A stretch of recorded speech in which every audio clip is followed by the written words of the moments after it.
Our beloved 8% Hard AF Seltzer is now live in over 1,200 locations across the United States. We're now available in Florida, Georgia, Alabama, Tennessee, North Carolina, Ohio, and Texas. Go to hardafseltzer.com today, click on the store locator, enter your city or zip, and find the nearest location closest to you. Welcome to Drinking Bros, presented by GhostBed.com. Yeah, welcome to Drinking Bros, kids. It's that good old-fashioned Friday show that we drop on Sunday nights. Having some Hard AF seltzers here. Going with the pina colada today, D'Anthony. It's a little light. I feel like I want to be on an island because it's getting chilly here. It's supposed to get down to 14 degrees on Sunday nights. Oh, you're going to become an island boy? I would like to. Yeah, you would. I would love to become an island boy. What happened to those guys? Did they go to jail or something? No, they're still fucking each other. I haven't seen them around. They're still having sex with each other, which is nice. Jealous. I know. What do you? Oh, here we go. Since we're talking about World War III today. Jealous. I want to fuck my brother. Jealous. I mean, this is obviously what World War III is going to look like. There's no way there's real people in the world. And the holidays are right next door. Get a custom personalized video from me. I don't. Do they sell on Cameo videos? I don't believe that any of these tattoos are real. I don't think any of this is real. This seems like a fucking AI Oh, he's cheating on his brother with a fucking some whore, man. Look at her, dude. That's an island girl, though, for real. That's New York. No, but cut back to that first pick, Bob. I don't need to see him by himself. Look at this fucking home wrecker. That's what I'm saying, dude. Look at her. Isn't that New York? Isn't he on? Tough to say. I think this is not New York. This seems to be Miami. Are those palm trees in the background anywhere. with Christmas lights on them? Yeah. It could be where do they live? Are they in South Florida? You know, who knows with these guys? Well, he's a lifeguard, obviously. Damn. Zoom in on that dump truck. Oh, yeah. That dump truck ass will get me every time. That's what my wife has. That'll get me every time. I understand it. So he's going to stop fucking I just want, I girl? want to see what it is that lured him away from his own brother. I get it. Can you zoom in on that ass, No, it's Bob? Instagram. It fucking sucks. Oh, fuck. Everything about that. Technology's not there yet where we can't press a zoom button into the Instagram ass? Instagram on browser is kind of janky. All right. Because for you personally, Bob, I know you spend a lot of time there when you're not around your wife. It would be nice for you as a person outside of the show to be able to zoom in on these I can asses. zoom in on my phone, but I don't do a lot of browser Instagram. No, I'm with you. So I've tried to zoom in on Instagram on my phone too. It's shitty because you have to hold it, stretch it. It's not easy. Expect me to jerk off holding a phone zoomed in on, whatever. Sometimes you got to screenshot the Instagram, zoom in on your own, and then jerk off. Yeah. There's a beautiful ladder there behind you. Who left that? Oh. Who left that up there? Look at that. Are they married? Are they get married? This fucker get married? To a girl? Dude? To a woman? Oh, so he married this broad. Look at that fucking Things bruiser. took a real left turn in this family. This looks like a set. That's not a real church. That's a set that somebody made for a Guns N' Roses video in 1989. That's the November Rain church right there is what that is. Holy shit, dude. Well, good for him. Look, you make enough money, you can stop fucking your brother, I guess, on OnlyFans, and then meet the woman of your dreams. I'm sure they're going to be happy. That's going to be a healthy relationship, and nothing's going to happen to those guys. And good for them, I say. Because let's face it, if you're not having sex with your brother right now and having fun, or putting your wiener inside a dump truck ass like that, then you got to pay attention to what's going on in real life, and that sucks. Yeah, I'm not paying attention, and I don't want to fucking talk about it anymore. We're not going to. We're not talking about paying attention anymore. Joel, shut the fuck up. Yeah, Joel, and grab that ladder out of there. Piece Christ, of shit. that's in the shot, Joel. Yeah. We don't do that If here. you're going to have that ladder up there, hang yourself from it. Look at you, Joel. I'm tired of this bullshit. No, we're having company-wide TLC matches. Is that what it is? Tables, ladders, and chairs, man. Okay. All right. Yeah. I like it. I like it. Joel, you're Chris Benoit for this. So, Sorry. So you're gonna need those are the rules. You're gonna have to have some kids, I guess. Yeah, look him up online if you're wondering what happened to Chris Benoit. Well, it was a sad story. Wouldn't be drinking, bros, if it wasn't super fucking dark every goddamn day. Oh, you know what? Speaking of dark, I saw there was some like goofy meme about Black Spider-Man, and the first comment on the meme was they should call him Peter Darker. That's pretty good, right? I like it. I took my Not even that offensive. I mean, you can only get a little bit mad about that one, I think. I took my kid to see the Black Spider-Man movie a couple months ago. I don't mind it with Spider-Man or Captain America. There's a couple of other characters that it was a different dude throughout history. Yeah. Right? Like the one guy would die, then another guy would Yeah, take and they're in over another multiverse. That one makes sense to me. It's all right. I don't know. I don't like that jiggly cartoon shit where it's Shrek did it right. The animation, they never had to go better than that. Yeah, and that was like what, 2002 or some shit? Yeah, that How Spider-Man long ago was movie used that? the same animation as that Ninja Turtles movie. And I don't get down on that weird shaky shit. Stupid. I felt like I was going to throw up. And I'm sure the people of Yemen feel like they're going to throw up today. Dude, this hit us right when we got off air last night. And it was announced from the White House that the United States was going to join the UK in bombing the Houthis over in Yemen. Well, we've been bombing Yemen for fucking 12 years. Consecutively? Yeah. Okay. We never stop. So why is this a big story then now? Well, the story is because of, I guess we've escalated a lot. Like we're on instead of just bombing random targets once every couple of months or so, we're hammering specific targets in a coordinated campaign with other countries now. That's the difference, I suppose. But we've been coordinated with other countries on this Houthi issue before. So Houthi, think of it this way: if you're not familiar with who that is, who the fuck are they? Yeah. Nailed it. Who are they? Houthi. Who? Because who the fuck? Yeah, anyways, I'm with you on that, Joe. It's a stretch. Hamas and Hezbollah are cutouts for Iran. Hamas in Palestine, quote unquote, which is not a real place. And then Hezbollah in Lebanon and Syria, right? They're just Iran's cutout terrorist organizations. The Houthi are the same, but for Yemen. That's a quick explanation of what's going on there. They started out with a couple of thousand people, maybe 20 years ago. As of now, projected about 100,000 total members. All right. Maybe something like that. But it's like when you're in a poor ass country like that and there's something to do, it's like, yeah, we're all Houthi now. Sure. As soon as you fucking kill 20,000 of them or so, then they just go back to their caves for a while and then come back out 10 years later. It's like everybody in a white suburban neighborhood who's all hopped up to play pickleball and they won't shut the fuck up about it. Yeah. Or it's something to do. It's their version of ice baths. Okay. Yeah. They just join a terrorist group instead of going to CrossFit or whatever the fuck. Right. You They know? saw Rogan do it on Instagram and they're like, oh, well, I need an ice bath because it's better recovery. But we've been bombing these cocksuckers for ever. Mostly, I think it's the partnership before was with Saudi Arabia. Now it's expanded to Western countries. Okay, so... But the reason is because the Houthis keep attacking. It's the same thing that went on in the Strait of Hormuz a couple of years ago. Iran seizing one of our naval vessels, all this other bullshit. It's mostly about global shipping, right? Like that's and from my perspective, that's the reason I think they're fucking doing this stuff.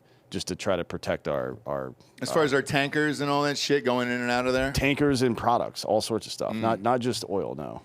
So the interesting part of this to me is watching this unfold last night. It goes from U.S. and U.K. announced they're going to fucking bomb Yemen to World War III, starts trending immediately. Trump gets on, obviously, because the Iowa primaries are on Tuesday. He gets on and immediately says, we never had wars. You know, we never had wars underneath me. I don't want any fucking wars. If I get in there, I'm going to end these fucking wars day one, which I agree with. I don't want to waste any goddamn time or money in the Middle East. Let them fucking kill each other till the end of time. Because we're not stopping their Sky Jesus beliefs anyways. So who gives a fuck, in my opinion?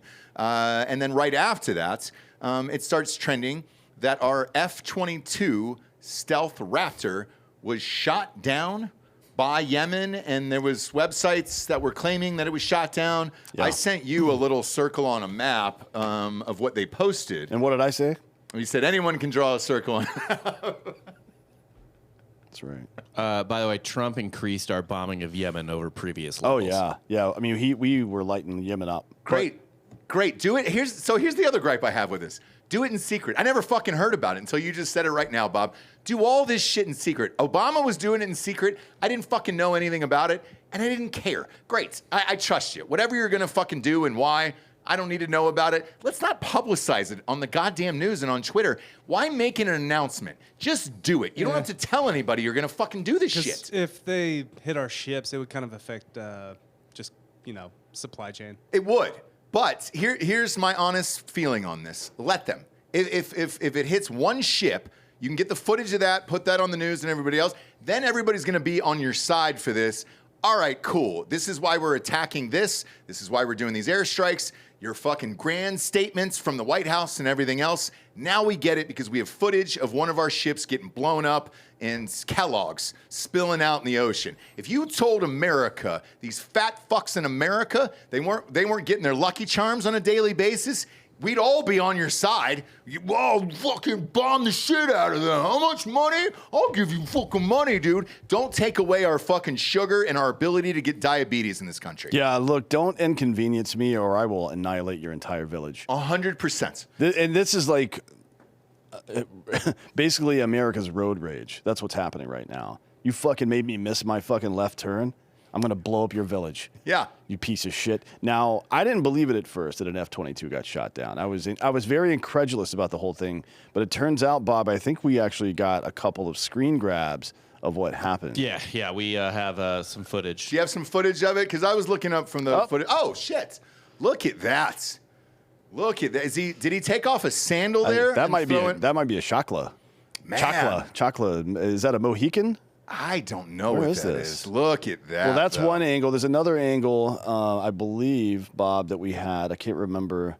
We have several angles. Oh, we have Okay. several. Okay. Yeah. Oh, that guy's throwing a thumb. Oh, wow. And see, that's good form for throwing a grenade, actually. You put your hand in a straight line right out in front of you, and then, arm in the baseball position. He's actually, this one is more believable than the last, even.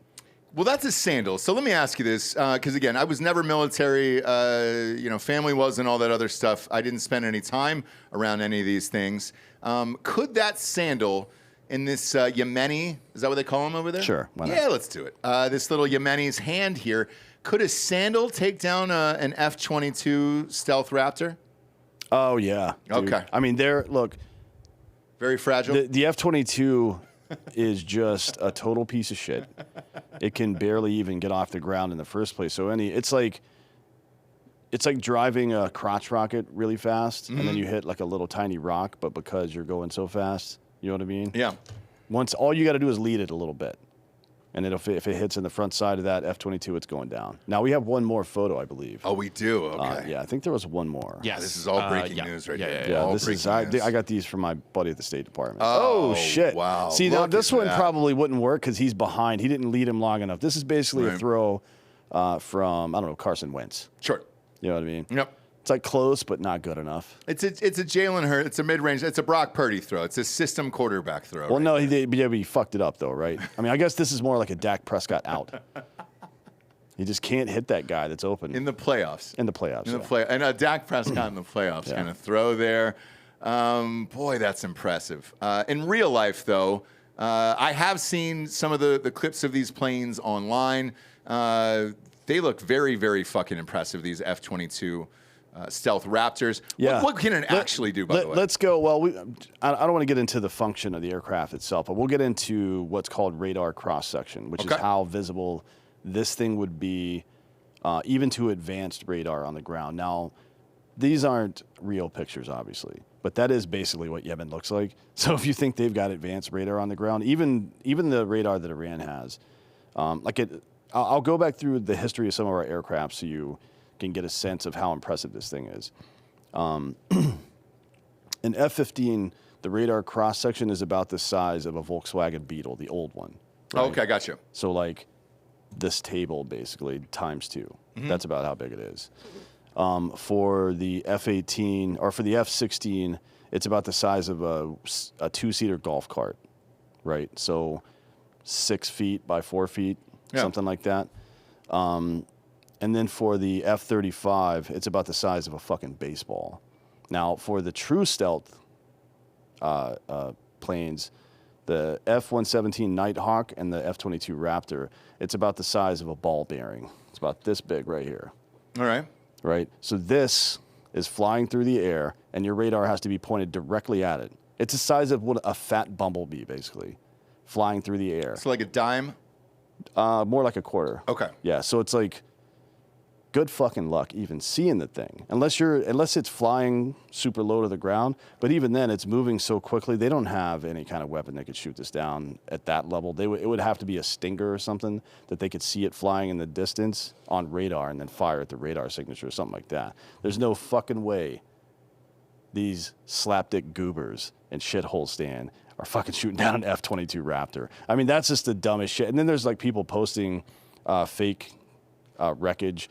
I think I just saw somebody posted the same wreckage that we saw what was that last one that allegedly went down? It was something that the U.S. shot down.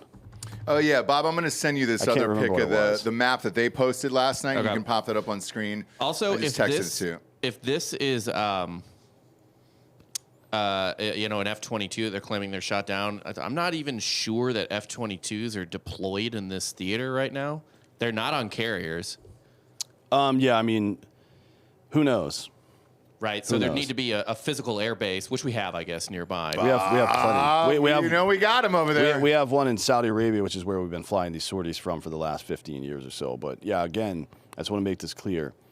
The radar signature of that F-22 is the size of this bottle cap. And it's just moving through the air at 400 to 800 miles per hour. And you're telling me some Bedouin dum-dums, some goat herders are like, oh, fucking got him, man. Like, this is not David and Goliath, bitch. Sorry. It is true that $100 fucking bombs take down fucking $20 million vehicles or whatever the fuck all the time, right? Yeah. The terrorist organizations spend way less money than we do. This is not one of those cases where they fucking won. Now, here's the satellite image, allegedly, of where this happened. But all they did was This was the picture I sent you last night. Yeah, they just fucking drew a circle over a city on a map. I could do that right now. Yeah. It's fucking stupid. And they said, this is it. This is where we got them. This was their official government picture there for Yemen. And we got the F-22. What I thought about doing this morning is drawing on a map, like John Madden style, but then just like slow rolling it and then just making it a huge cock. Yeah. But I don't know. I was tired this morning, so I didn't feel like it. It happens. Yeah. It happens. So my overall question is, obviously everybody's asking if this is going to escalate into World War III and involve other countries from the Middle East. What do you think? Or is this just kind of a one-off to say, hey, stop fucking around, or this is going to get worse? Well, bombs cost a lot of money. Mm-hmm. And the more we use, the more they get to sell to the government. So, You think this will go on for a while? If you think for 1 second in your life that, excuse me, if you think that defense contractors and lobbyists aren't in rooms when conflicts like this start, trying to coax decision makers into pushing the war forward, you're out of your fucking mind. I know firsthand that happens all the time. I 100% agree, because on a smaller scale, some of the shit you and I are doing with some of this NIL deals, it's the same thing. All these dirtbags are in the same fucking room, and you're like, man, you should not be here right now and making these fucking decisions. I'm going to read you some of the headlines here from these airstrikes last night. So one of them says, dramatic escalation. True or false? By whom?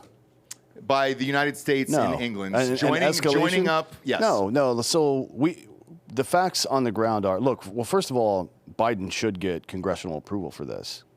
100% accurate. I believe that. So Rashida Tlaib said that last night. Yeah, so did Ro Khanna, so did Thomas Massey. I was shocked. People on both sides. But I was shocked that Democrats went after Biden on that last night. Ro Khanna is like one of the head Democrats, and he was lighting Biden up. Yeah. Yesterday. You know what I mean? And he's right about this. Like it's in the Constitution. I think Article 1, actually, the Constitution. Article 1, Section 2, maybe I'd have to look it up. But yeah, and then the super conservative Speaker of the House, Michael Johnson. Yeah, Jackie Johnson. Chompson. Mike Johnson, the fucking Speaker of the House, the super conservative former Freedom Party guy, was like, no, we don't need to do that. And I think DeSantis also said that Congress gave authority for this back in the 1800s. So don't vote for him because he's a statist piece of shit. They're not going to. Fuck that guy. He's out of there on Wednesday. So Well, I think that statement in particular makes him no longer eligible as a vice presidential candidate, if he ever was, right? For Trump, at least. Because that is diametrically opposed to what Trump's beliefs on Correct. war and stuff are. But anyways, Did Trump get congressional approval? for what? Soleimani? Bombing Yemen. No. or Soleimani, Well, for that matter. Soleimani was an active war zone. We Okay. technically have approval for Iraq. But technically. for Yemen. I mean, because he did it, Obama did it. Yeah. Bush obviously did a million things. I don't know. That's a good question. I doubt it. I seriously doubt it. yeah. Well, so, I mean, you know what's weird in those two He instances? can say whatever he wants, but he's Exactly. Sure, yeah, but fucking optics matter, you know. They do, and the interesting about Trump and Obama is we didn't know. Like I had no idea. Yeah. Now, as far as whether or not the U.S. and U.K. are justified in this, here are the facts on the ground. We know that the Houthi rebels are a cutout for Iran. That's a fact. Nobody, like even Iran, doesn't dispute that. Whether or not they're telling them what to do or not, Iran might dispute. We know that that's not true. We know that Iran is directing this the same way that they directed that fucking attack in Palestine, right? Or in Israel, rather. So that much is true. So this organization, the Houthis, have carried out attacks on British and American ships of a variety of them, actually, as a matter of fact. I think some have been fuel carrying, some have been product carrying. It doesn't matter, though. Like, if you do this shit, we're going to come fucking get you, dude. That's just the way it is. But you should get congressional approval for it, and it shouldn't be very hard to do that. Like, this is a slam dunk to reestablish congressional authority over the executive branch's ability to conduct military operations. It would be a really easy way to do it. It would be good for the country, for whomever is in office and president, be like, hey, here are all the facts. These dudes are fucking with us. We got to go do it. We can't just let them attack us and not do something. It would be wildly unpopular for any member of Congress to vote no against that. I think it might be unanimous, actually, except for maybe a couple of, maybe for some reason or another, somebody might not vote, or they might be present or absent or something like that. But this seems like a pretty easy win. So why just go do it and invite the wrath of both parties in an election year? If you're the president, it doesn't make it. It's a really stupid strategic mistake, I think. That's what I can't figure out either. And Bob, to the Trump and Obama point, like, if you're doing what's best for the country in secret, great. Why they had to announce it beforehand and let the world know this was coming 4 hours in advance, and I think Rob O'Neill said something about it on Twitter last night as well, where I was just like, I don't really understand what the goal is here. You bomb the shit out of them in secret. None of the rest of us know. You're not interrupting anything for your own election coming up in November and all that other stuff, and you're looking out for the best interest of America. Despite my hatred of Biden, I root for the president of the United States. If he was doing a great job right now, the economy was rolling, we didn't have inflation and fucking a million immigrants coming in every goddamn hour here across the Texas border, fine. Whoever's in there is in there. Let the country roll and flourish. But this guy just keeps fucking it up. The next headline here says outrage in the Middle East. Saudi Arabia has a great concern. Do they? No, because they've been giving us the intelligence to run these sorties, and they've actually been running some of the sorties over the past 15 years or so. But publicly, they say, stop doing that. In private, they're like, sweet. Because they hate Iran more than we do. That's what I They're figured. closer, and they're fucking, we're all Abrahamic religion countries here, but they are the two that don't get along the most, right? Like, if you put a Christian, a Sunni, and a Shia in a room together, the chances are the Sunni and Shia would be fighting before the Christian was involved in either situation. Oh, yeah, right? for sure. So it's like they've got, and then proximity to Iran as well, they've got much bigger concerns with Iran than they do with us. But they have to say something publicly because they're Muslims, Yeah. In the same way that they did with Israel-Palestine. They were like, hey, whatever. But then behind closed doors, MBS is trying to establish communication with Israel and sign the Abraham Accords and shit. You know what I mean? So Yeah. it's just that's all politics. Don't pay any attention to that bullshit. Then it says India flexes their maritime muscles. Dude, you don't hear. What do they do? We never hear about them. India is a nuclear country. Right. Right. Nuclear power. Right. I don't know what the capability of their navy is specifically, but there's no like mob of purple hairs or libertarians or anybody over in India that's gonna fucking talk shit if India wipes Yemen off the map because they're fucking with their trade route. Yep. You know what I mean? Like this, we have this very Western-centric viewpoint on how to conduct business as a country and shit like that, and India doesn't think that way. No. They don't give a fuck about people's like villages and shit like that. I don't give a fuck at all. There's not like the India Times, the Jakarta Times, isn't fucking putting out a story about, oh, the Indian government is attacking Houthi rebels and it's not nice. No, that's not a thing over there. By the way, I love the delivery service over there for the Jakarta Times because it comes on a magic carpet right to your doorstep. Jakarta's in Indonesia. What did I mean? Whatever, dude. Anything what city? India, I'm good It's with, not dude. in Calcutta anymore. They've but got a little Calcutta. magic Indian on a fucking not- carpet, a magic carpet who drops off the newspaper every morning. I love that about them. But it says they're boosting their Arabian Sea force here and kind of flexing up because they're sick of this shit too. Mumbai, that's the one I was thinking of. Because they got 1 billion people there. Stupid. You start fucking with their shipments. 1.5 billion. Oh Jesus Christ! Yeah. So this year or next year, India is going to overtake China as the largest country in the world. Is it really? Population-wise, yep. God damn. Yep. It stinks there. Maybe that's why it stinks so much there. Well, that's why it's hot. That's why they're going to the moon. They got it. Yeah, they're gonna. They're colonizing, dude. Yeah. Let's go. Well, colonizing. We have to decolonize the moon. I thought it was. Didn't we own it? No, nobody can own You can only celestial be- objects. Guys, I Custodian.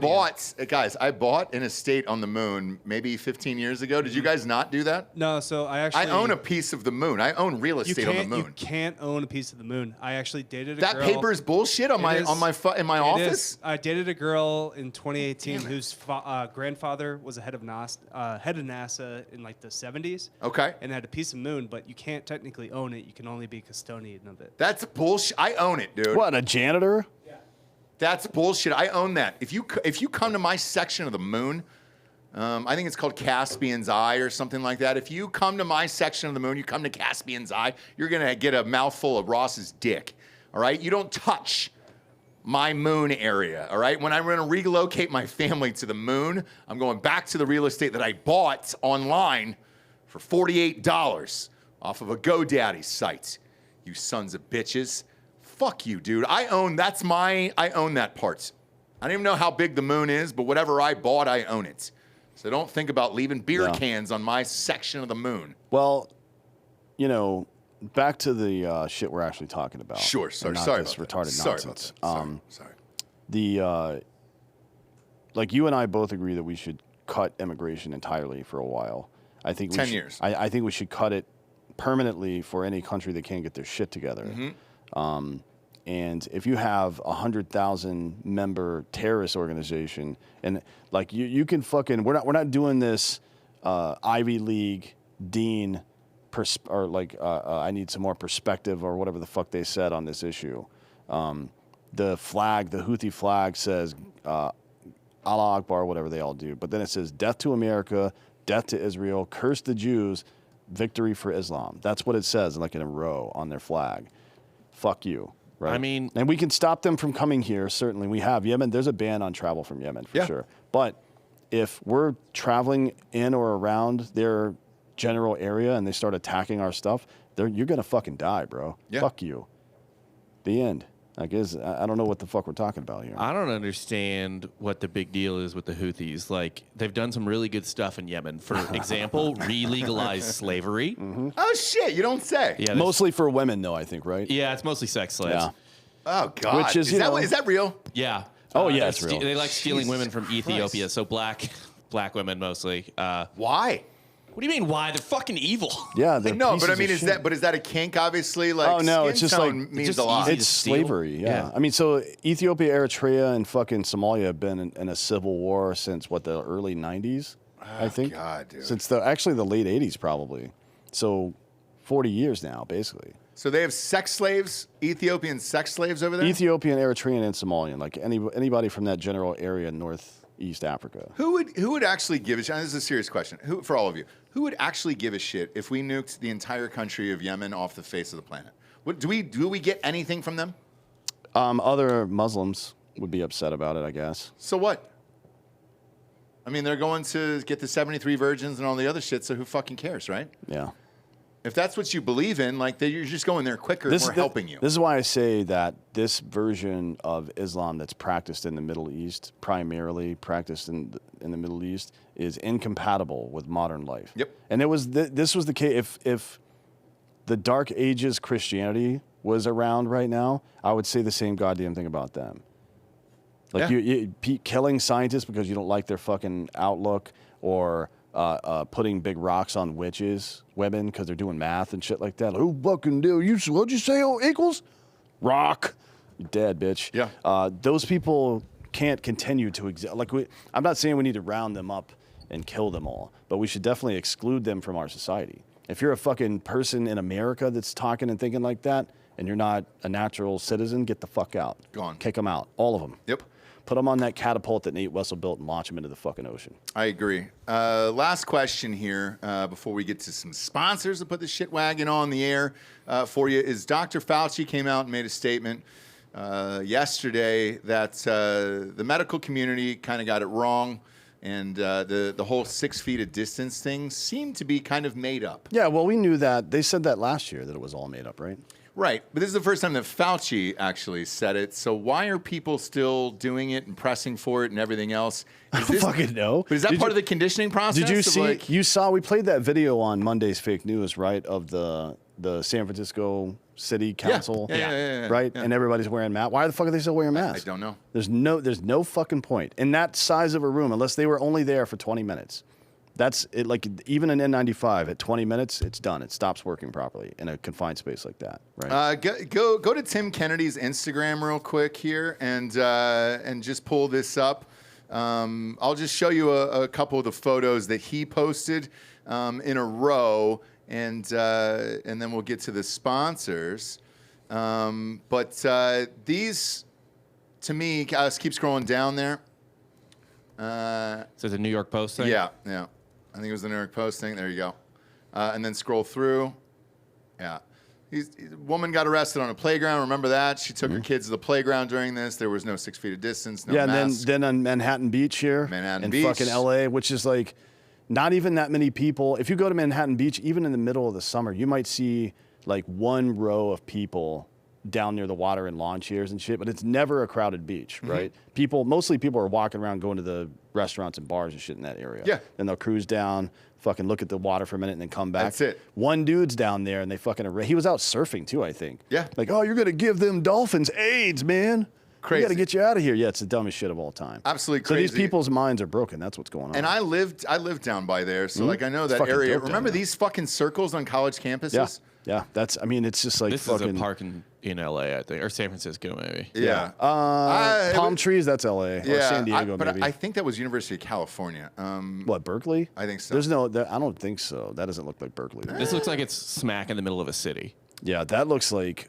And there's a skyline in the background here. I don't know. Oh what wait, it is that Potrero? No, that's. Is that thing right there in the middle? That little tower-looking thing. Does that look like Potrero Hill? I think To it's you? Detroit. Could be. Could be Detroit. A lot of palm trees in Detroit, and people don't associate it, but it's true. I think that might be San Francisco. That might be Dolores Park or something like that. just based on the three houses right there, it kind of reminds me of San Francisco. Yeah, I don't It's- remember it's there where the being Full palm House- trees like that in Dolores. It's where the Park. Full House was. You know, that's where all the Tanners were. Yeah. Well, anyways, DJ. their brains are broken. So Yeah, it's super strange to see. Real quick, though, we'll get to some sponsors to put this shit wagon on the air. First and foremost, we got firstform.com/Drinkin bros over there. Boom, here they are. Microfactors. All right, so we're on YouTube today, so you can see the box. Just sits right in front of my face. Patreon, D'Anthony, we don't do ads over there. Ah. That's the beauty of being on Patreon. You don't have to listen to ads. YouTube, sorry, bro. You got to listen to ads. They're not paying us, for Christ's sakes. I couldn't even find the goddamn fake news last night. until Delco sent me the link here. But if you are watching on YouTube, here it is. Here's the First Form box right there. Sits right next to me every single day. Is a nice little reminder of, hey, dummy, take your vitamins. Here it is. Tray opens up, boom, vitamins come out in the bag, good to go. That's all you need. You don't have to scrape them off the counter with a butter knife anymore. You can also say vitamins if you're British. You could. You sure could. I wouldn't recommend it. Nah, but me neither. You can do it.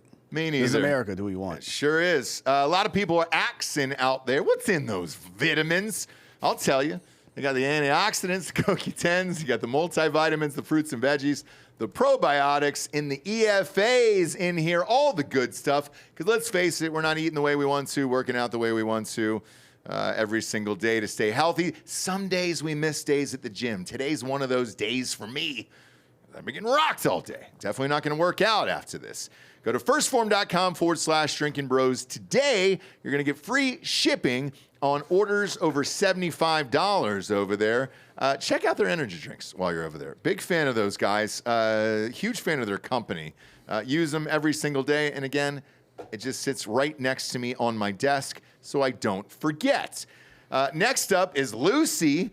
.co/Drinkin Bros. I'd love to pull that up for you, but every time we get Lucy in the studio, it's gone, D'Anthony.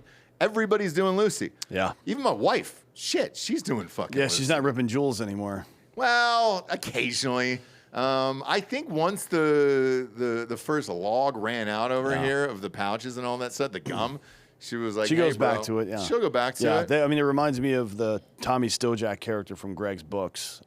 He's got a couple of nicotine patches on, a dip in, and he's smoking all at the same time. Yeah, Why Greg, not? our favorite author, Gregg Hurwitz, is coming up after this. Lucy.co/Drinkin Bros. What is it? What is Lucy? You know what Lucy is, you losers. You use it for increased alertness, attention, and mood. Lucy makes tobacco-free nicotine for people to focus better, think deeper, chill out smoother, and inspire creativity. Evan and Matt were the ones who turned me on to this back in the day, dude. Yeah, after they went on Aubrey's show and he talked about just the nootropic benefits. Yeah. Right? Without, I mean, nobody, I don't know. I don't want to walk around smelling like cigarettes all the time. Me neither. You know what I mean? It's gross. I quit smoking, 15 years ago. Yeah. And I'm glad that I did, but I'm glad that there's an option. So you don't have to do that. It's a better, from my perspective, for me personally, it's a better way to use that nicotine product and get all those benefits that they're talking about. I mean, absolutely. Like alertness and mental clarity and stuff like that. I mean, it works. And you'll never find tobacco in any of their products over there. Lucy pouches are available in 5 strengths, anywhere from 2 milligrams to 12 milligrams. 12 different flavors: cinnamon, mint, mango, wintergreen, pomegranate, apple ice, espresso. Best in the biz over there. So whether you use nicotine to focus better, to get a boost in energy, or just to chill and relax, Lucy is made for your nicotine routine. Lucy products, by the way, are only available for adults of legal age. So let's not think that you're going to be 16 years old out there doing Lucy. And every order is age verified over there. So if you want to try Lucy's tobacco-free breakers, pouches, or gum, go to lucy.co/Drinkin Bros. And again, that's code Drinkin Bros for 20% off your first order over there at checkout. Lucy offers free shipping and also has a 30-day refund policy if you change your mind. That is lucy.co, and use the code Drinkin Bros to get 20% off, and as always, free shipping. Warning, this product does contain nicotine. Nicotine is an addictive chemical over there. Next up, we got Fieldcraft Survival.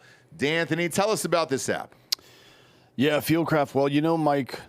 Glover, we all know best in Mike. the biz. He's former Tier 1 operator. He's been running Fieldcraft Survival for a very long time. To teach people how to survive off the land, right? Mm-hmm. And it's not to leave society or anything like that. It's like, what happens if the power goes out? Can you keep your family alive for long enough for the power to get restored or whatever, right? If a natural disaster happens, terrorist attack, whatever, they have bushcraft, survival, disaster prep, medical, and trauma training all encompassed in their programs. Well, now it's on an app, right? Yep. And it includes instructions on jiu-jitsu, combative, self-defense, weapons, disaster preparedness, pretty much everything you need to know if shit goes sideways. Yep. And it's all on an app now, so it's easily accessible. It's the goal here is to prepare every citizen to be prepared for the worst case scenario, not just to protect yourself and your family, but your community as well. And now with the Fieldcraft Survival app, you can learn all things preparedness from the experts there at Fieldcraft. The monthly subscription, you're going to get 30 days free with the promo code DrinkinBros30 over there. For the annual subscription, you're going to get 35% off of your annual subscription using Drinkin' Bros 35 over there. Start training, start preparing, stay alert, and stay alive with Fieldcraft Survival. Last but not least, is Bobby here? Is Bobby paying attention today? I like to keep him on his toes over What's going on, baby? What's the last one? Who do we got up here today, Bubs. Bobby? BubsNaturals.com. Let's go, dude. A little bit of MCT oil. Put it right in my coffee to get going every single day. The collagen protein will be your new favorite functional coffee creamer over there. Huge fan of Bubs Naturals. Don't sleep on those apple vinegar gummies either, okay? Best in the biz over there. What is Bubs Naturals? Well, Bubs Naturals is named after Glenn Bub Doherty, who laid down his life in Benghazi over there, helping out Americans. And one of his besties started a foundation for him, the Glenn Bub Doherty Foundation. And 10% of all proceeds go to Glenn's foundation. And on Veterans Day, 100% go to the Glenn Bub Doherty Foundation over there. Glenn was always working on his body and staying healthy. Mental and physical fitness over there. This company is woven in the same fabric as what Glenn believed in over there. Gigantic fan of these guys. They've been on now for, I think, 2 years. The CEO was on the show. Love that episode, man. Big fan of Bubs Naturals over there. If you're looking to support a veteran-owned company, and let's face it, you're buying this shit every day anyways. You're using the collagen, you're using the MCT oil. Anybody over the age of, 26, 27 should be using this on a daily basis. Yeah. You might as well buy it from a company that supports veterans. Go to bubsnaturals.com today to get 20% off over there, or is it 10? What do we got, Bob? Is it 10 or 20? I want it to be 20 in all these products. I can't stop it. 20% off. Oh, thank God. Thank God, dude. When it's 10, I get angry. Jack that up to 20. Let's give our listeners something special. You know what I'm saying? 20% off makes me feel like I'm doing something. Go to bubsnaturals.com today. Promo code DrinkinBros will get you 20% off. All right, kids. Last year on the program, we had a worldwide famous author, Gregg Hurwitz, on. One of the best in the biz. One of my favorites, yeah. I mean, for real, it's him and Jack Carr are my two favorite thriller writers. So it's good to know them both and be friends with them both, and it's good for them to come on the show and talk about this stuff. And I told Greg last time he was on the show, I was like, hey, dude, this convo went so great. Just come back anytime. Some of our faves, we tell that. And he hit us up. He was like, hey, bro, got a new book out. I was like, great. Let's do it tomorrow. Here is Gregg Hurwitz. Welcome back, sir. One of the greatest authors of our generation, or any generation. Any generation, Greg. I would say you're better than Plato. Yes or no?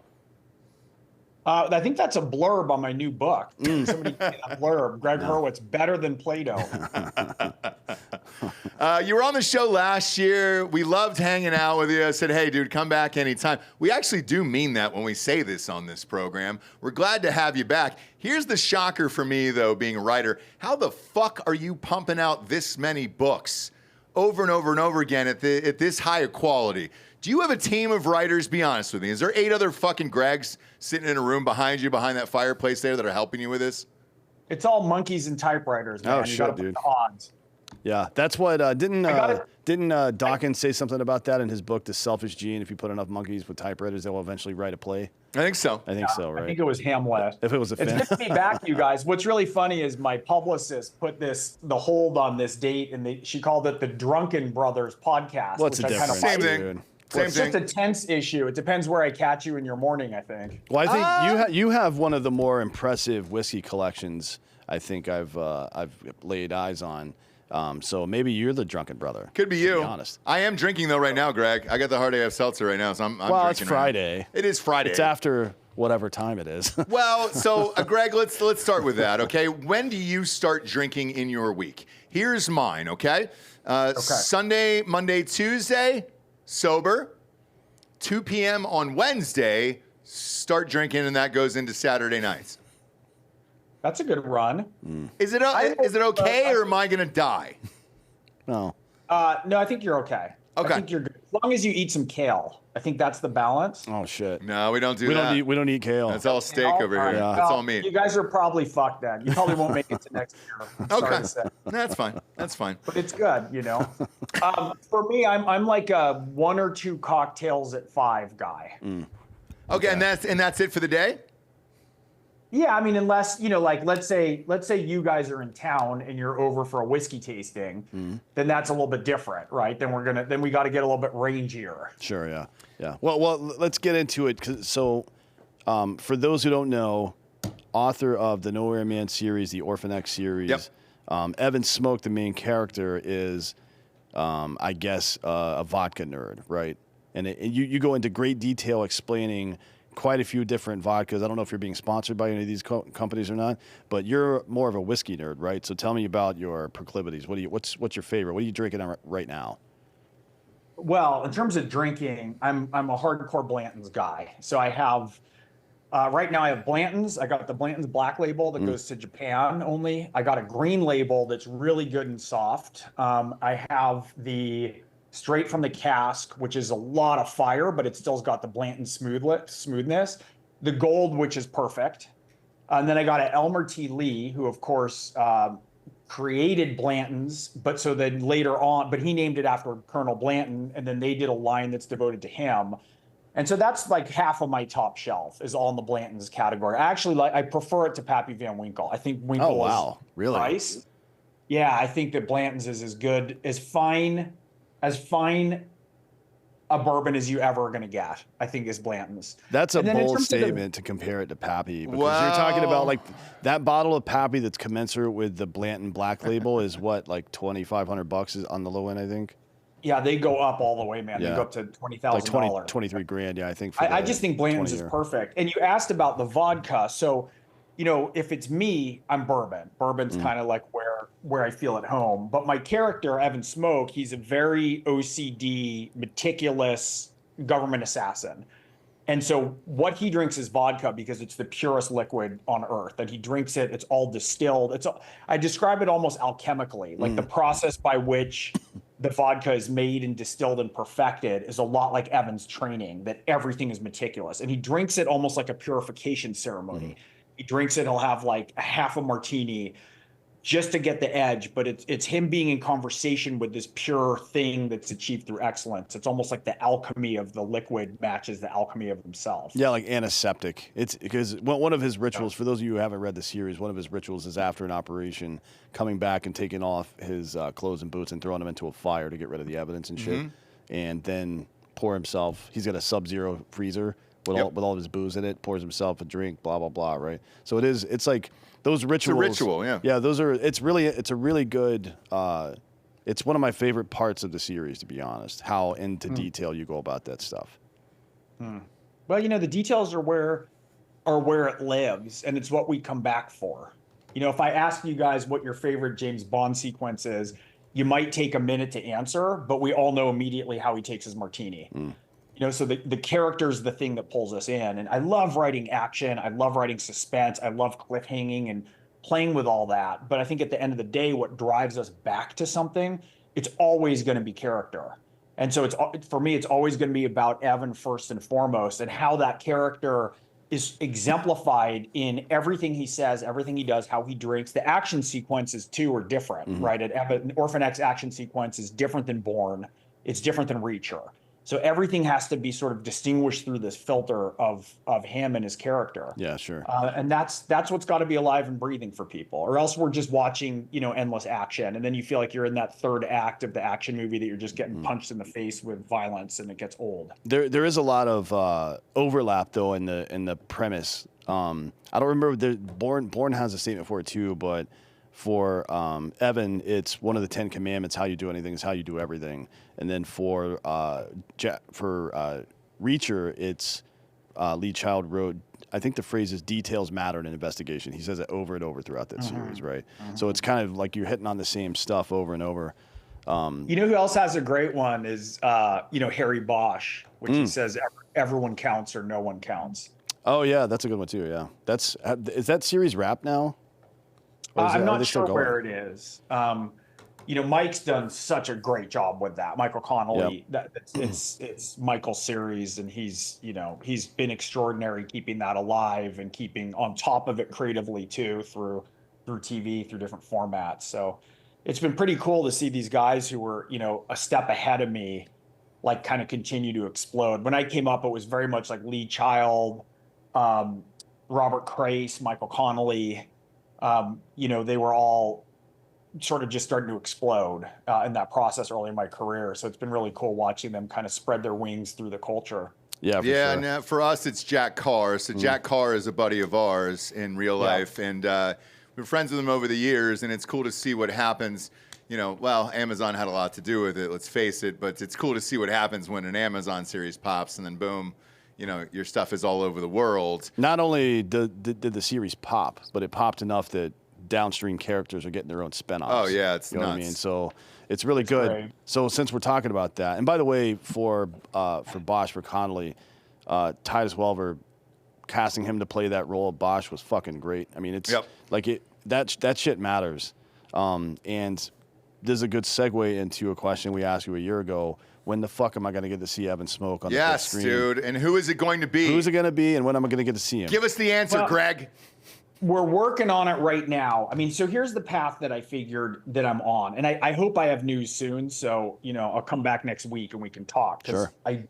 Ideally, we're popping into this. So, but one of the things I thought about for the series that I want to do is to land it somewhere right with the right producers, like to steward the project in the right studio. A lot of times if you lead with an actor, you're sort of in the actor's window of availability, right? If they change their mind, if they get cast somewhere else. And so what I'm really trying to do is steer in the Orphan X series to a home at a studio and with producers who I trust, and then take the casting from there. And so that's the first sort of hurdle that we're on right now, and we're figuring that out kind of in real time.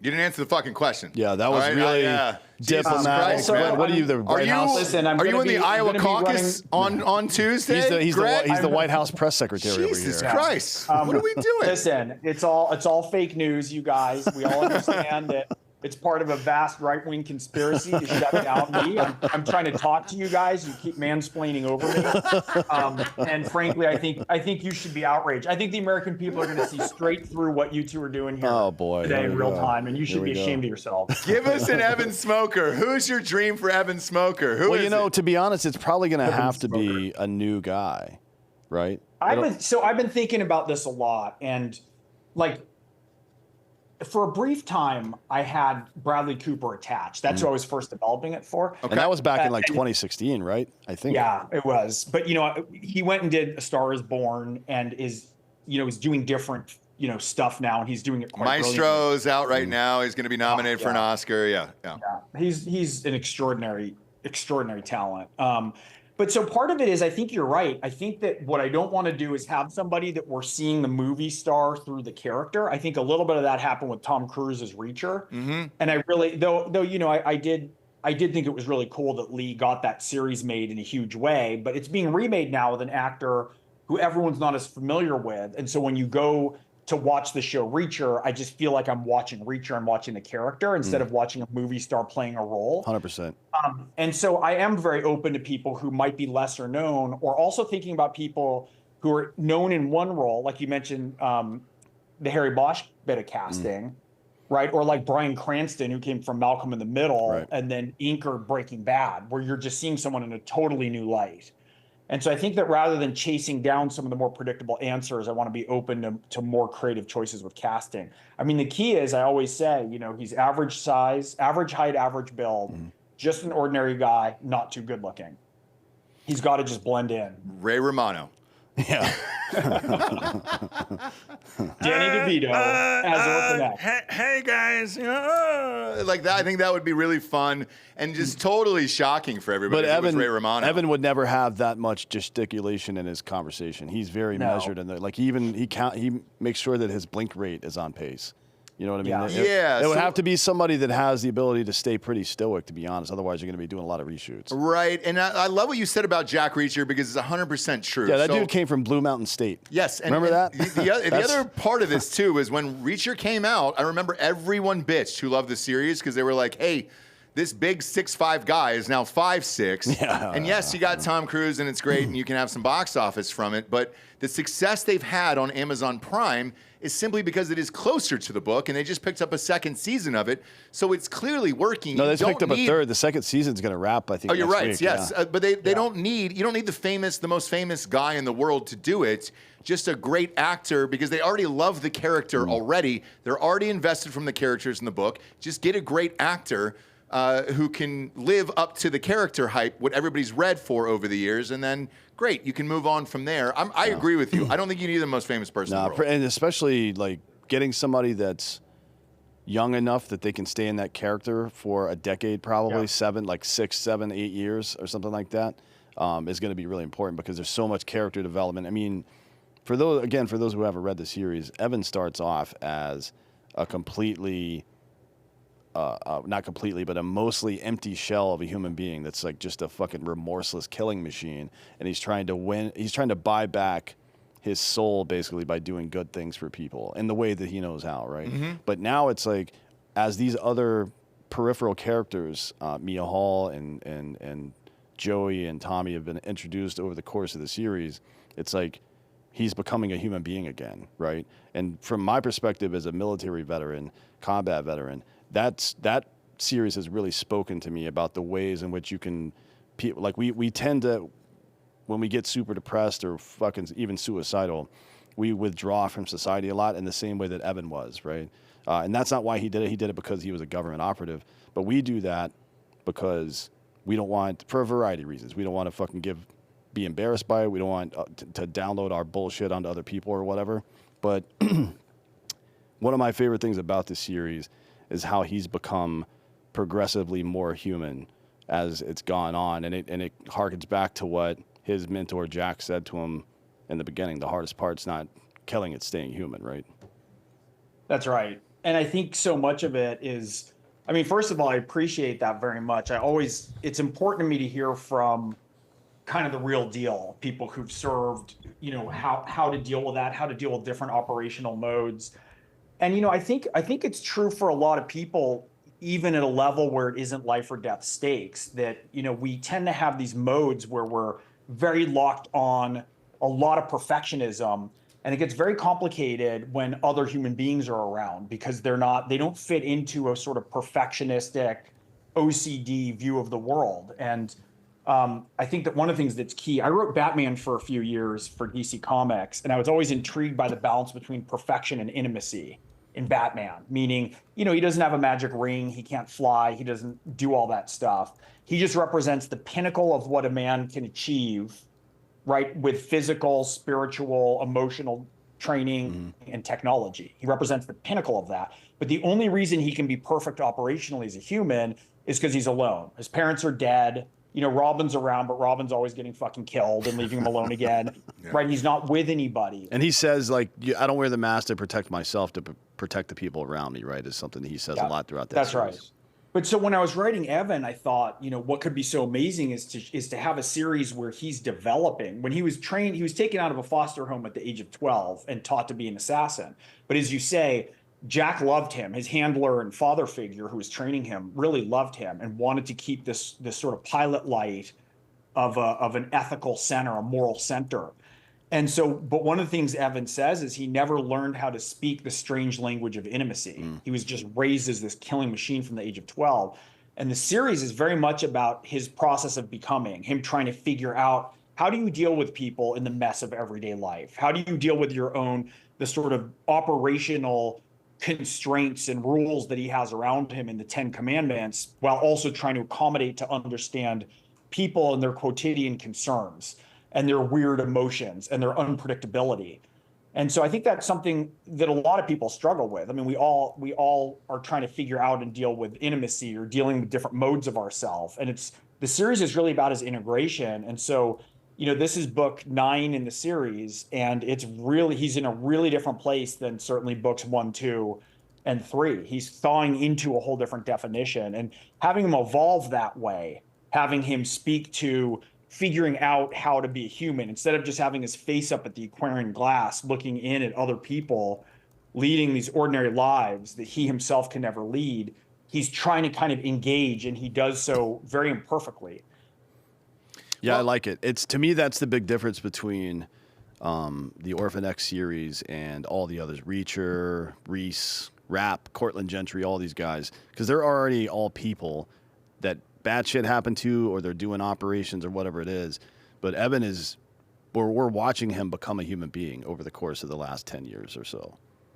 That's right. And I think it's not, look, I started writing Orphan X when I was on the cusp of 40 years old. And that's, 40 was big. I mean, at least 40 was really big for me. It was bigger in some ways even than 50, which I just turned 50.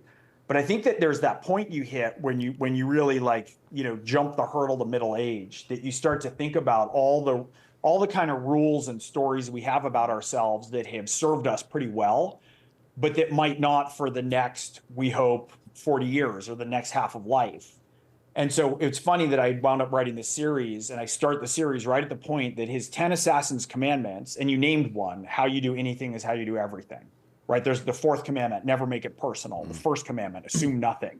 He has all these rules for how he can engage impeccably, but he's just at the point where he's realizing that they might not sustain him for the rest of his life with what's to come. And I think we all hit that point in some ways where we recognize, wow, I had all these stories about myself as kind of a striving young man archetype that now probably aren't going to hold, or else I'm just going to double what I already did in the first half of my life over again, which is kind of a midlife crisis that you're stuck in, instead of breaking up the rules and putting them back together in a way that can be transformative. And so it's a lot of what happens. Like, it's really funny that in hindsight, I didn't start the series when he was taken out of a foster home at the age of 12. And I didn't start the series during his training. I didn't start the series during his Orphan X missions that he did, though we've gotten peeks of them through the books. I didn't start the series when he started being the Nowhere Man, which is where people dial an encrypted phone number who are in desperate need, and he answers and will help them, if they're being terrorized by other people and they have nowhere else to turn.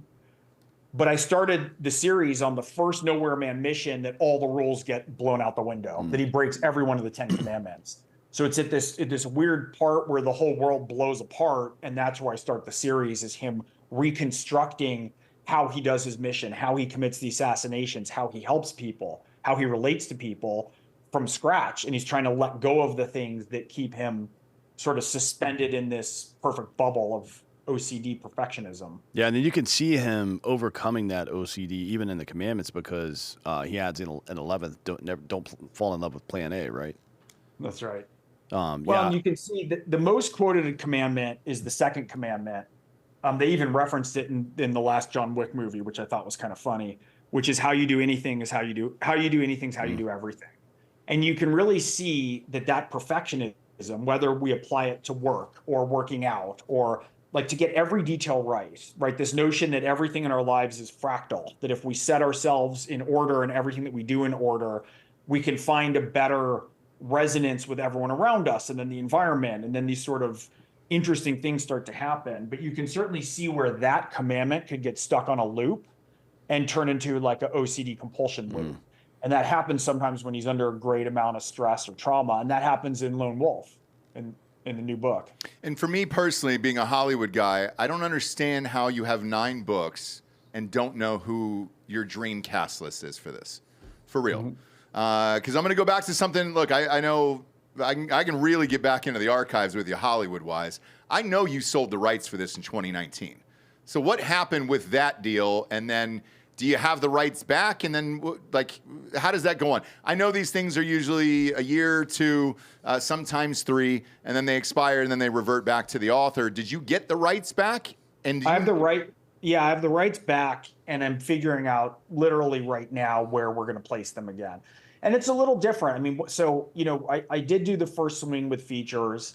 I took a swing at it with TV. And one of the things that I realized as it was going on, when I first sold Orphan X and I adapted it for Bradley Cooper and his company, I was writing The Nowhere Man and then I was starting to write Hellbent.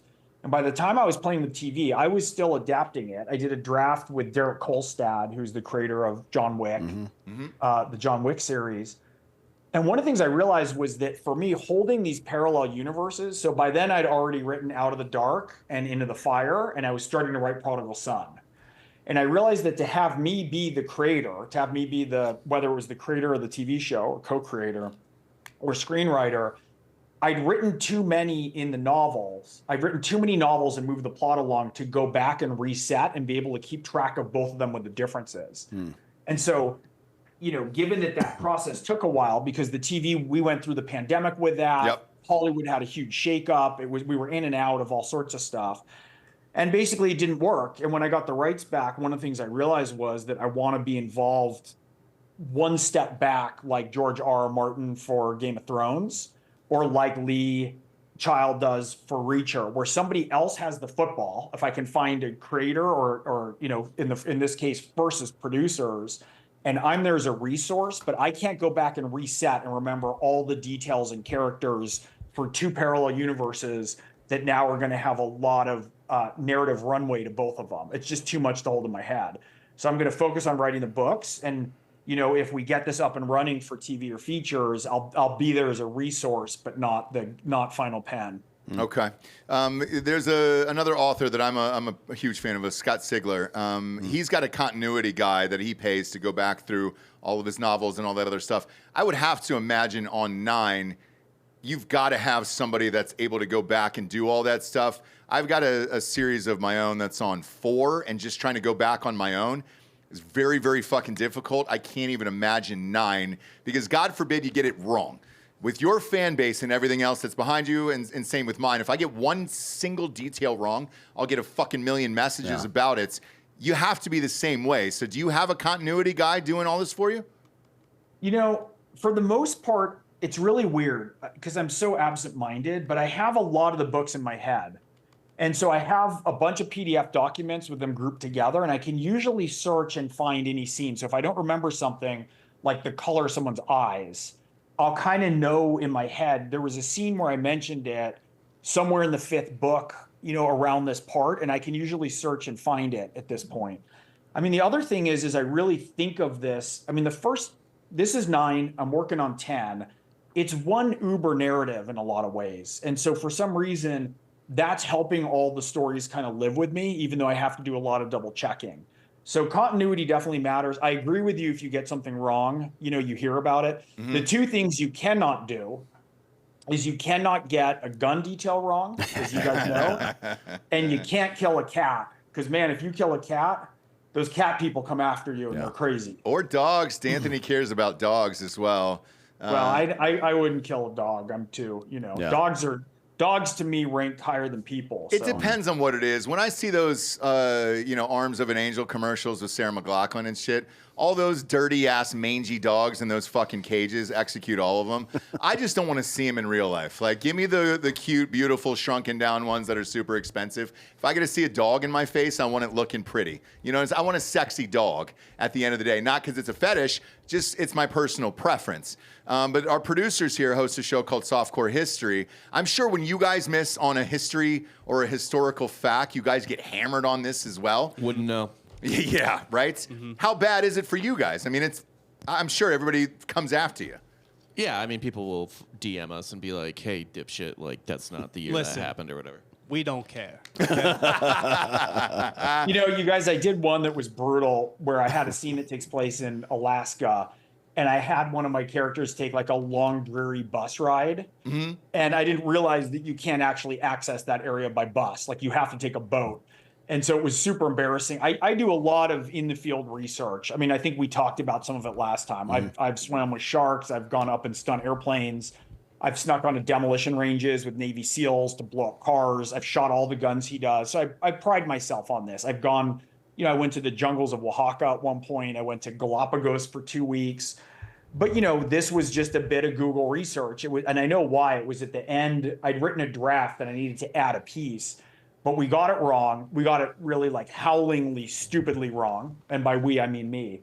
And so I got the first email and fixed it, for future drafts, right? And for the ebooks, but it's that way in the audiobook. It's that way in hardcovers. And so even though I fixed it, I still get emails now and then, and people saying, "You dumbass, you ever been to Alaska?" I mean, like it was bad, but look, I probably have 3 million words in print at this point, and some of them are bound to be wrong. And for the most part, my readership's pretty great. And, I don't mind hearing from them when I need to make corrections. I try and be really meticulous on the weaponry and ordnance. I don't write gun porn. But because he's a gun guy, I want to really make sure that those things are right and that people who are experts in the field, I mean, I don't come to it as naturally as Jack, but I've done a lot of research on it, and I want to make sure, as I do with all the details, that if someone's an expert, I'm going to be able to carry them over the suspension of disbelief. Yeah. Well, how does that work for you in the ideation phase? You're thinking about Evan's got to pop somebody in a very non-permissive environment, which is the standard for him, right? Yeah. And here's the way I kind of want to do it. Do you take that information and go to one of your buddies who's an operator and be like, "Hey, how would you do this?" Or how does that work? Usually I have the notion in hand, meaning, okay, I need an ambush or I need a knife fight. I talk a lot. One of my college roommates is now an ER doc. And at times he's in charge of the ER at Mount Sinai, New York. And he's great because I just have him violate his Hippocratic oath all the time. I'm like, all right, I need 3 stab wounds through different ribs, puncturing key organs that someone's going to like bleed out within 7 minutes. Like, what is it? And so he'll give me the breakdown. And I do it the same with my experts on, ordnance and weaponry. I want a charge that hits this, that's going to blow out the windows of a car, but not kill everybody inside. Yeah, like the mortar round he dropped on the president's fucking car, four books ago, maybe, something like that? That's exactly the one, yeah. So I call him up and, what do I know? But then he'll say, oh, there's this kind of explosive, and you don't do it this way, right? And the smell, it's not cordite. People don't have cordite. Like all the dumb stuff, right? And I'm pretty good with it. I've shot a lot.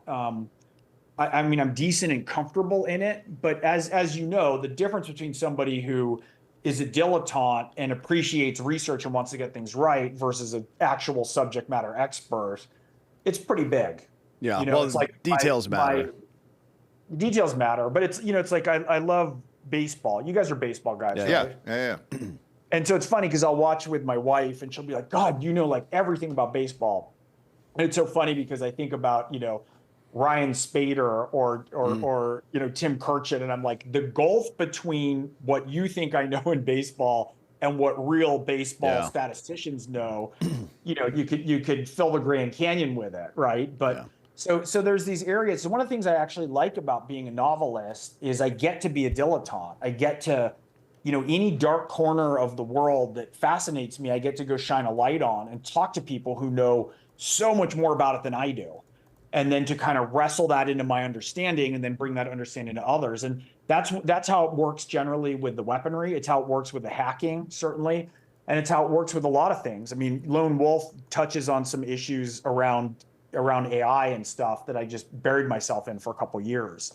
So I get to really go pretty deep with stuff, which is a blast. Yeah, that's one of my favorite things about doing this show, actually, because we've had Nobel Prize laureates, physicists, all like authors, musicians, all sorts of people who operate in worlds that I appreciate but don't really understand. And being able to, some of them were people that I was actually huge fans of, but even the ones that I just now heard of.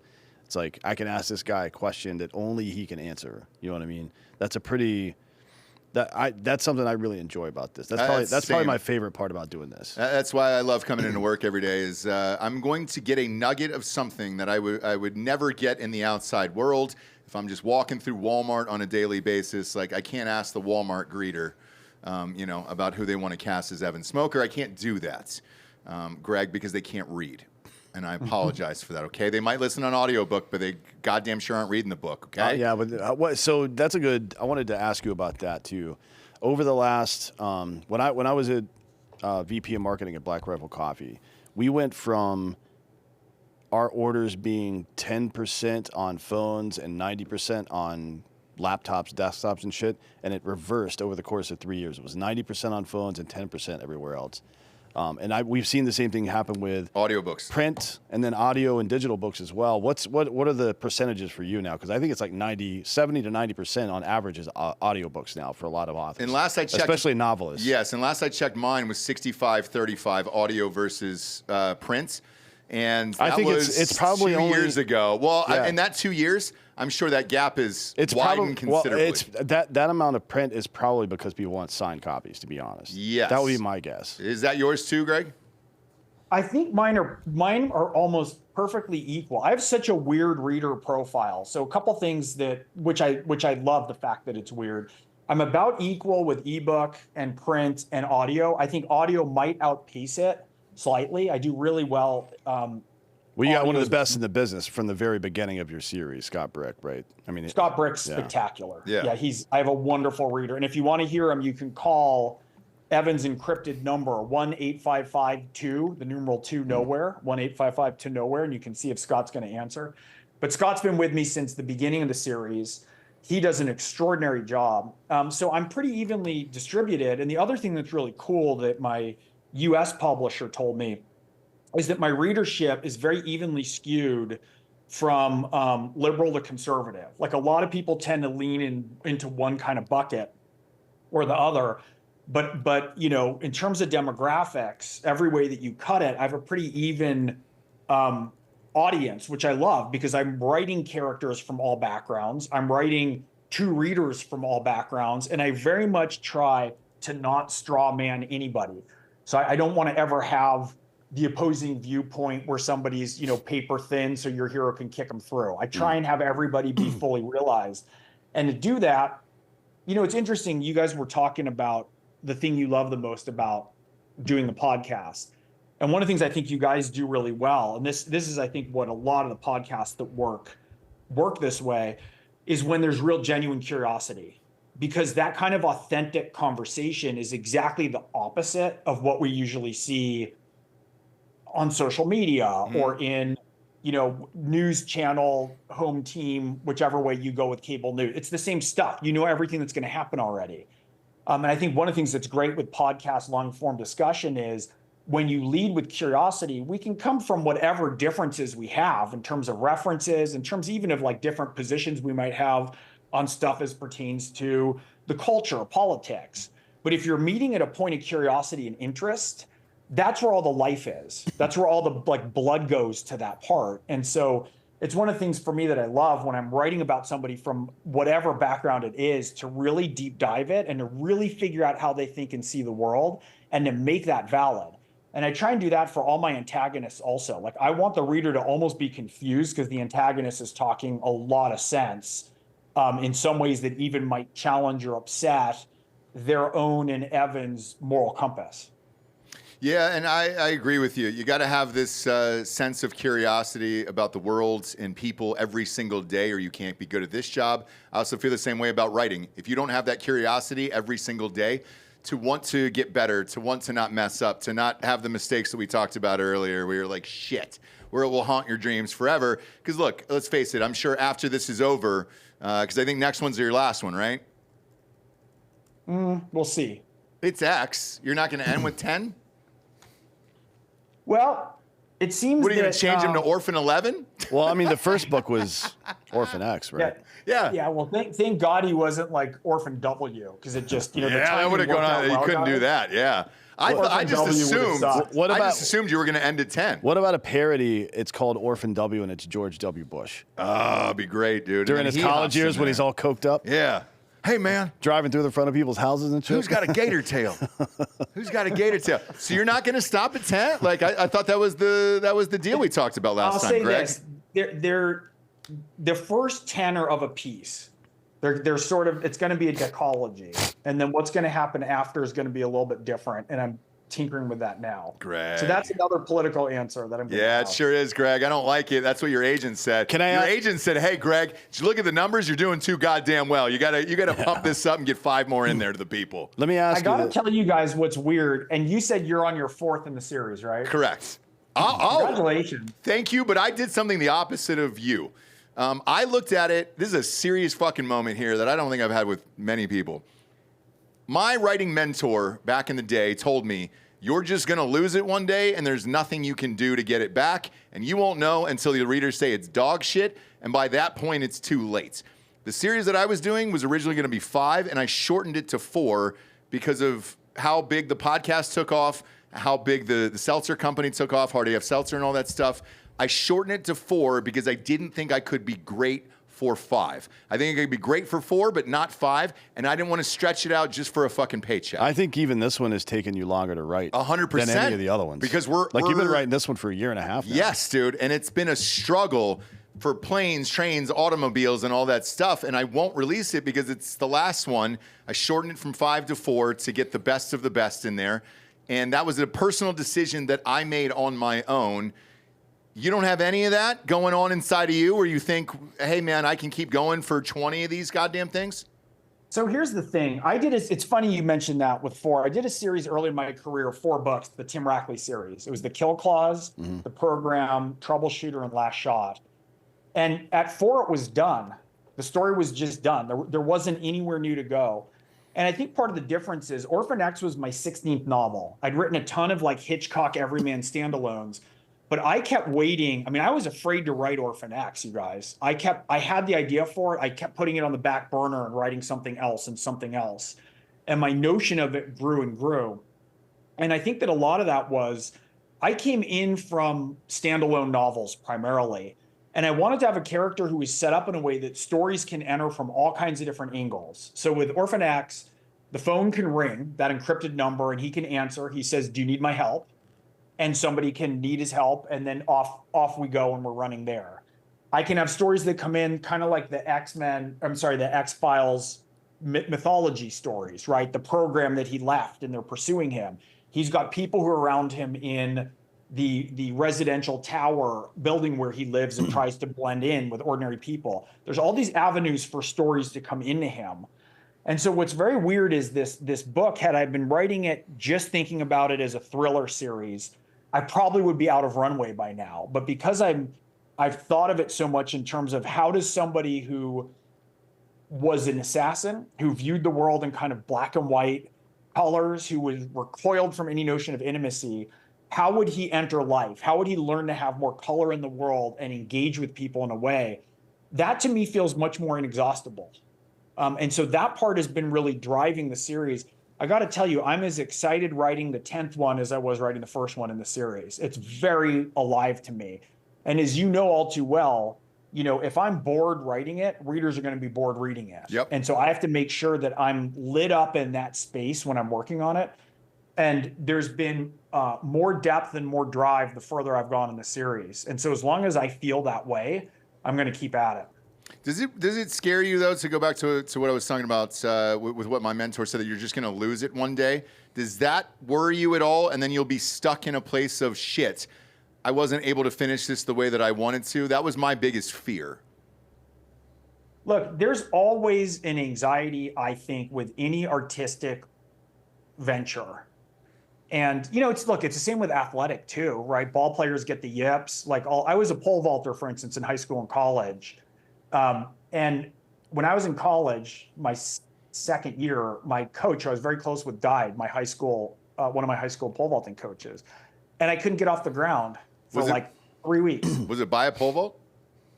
No. Okay, he had thank a heart God. attack and Thank God. died. Yeah. Okay. I didn't know if you killed him but it was really jabbing weird. in. I know. There's some that happens. But it was this really weird thing where all of a sudden after he died, I remember, because pole vaulting, you're always a little bit scared. It's sketchy. You can really hurt yourself. Mm-hmm. But all of a sudden I was contemplating it differently. It's basically impossible based on physics, at least any physics that I can grasp. And it just was in my head, and I had to really fight to overcome it.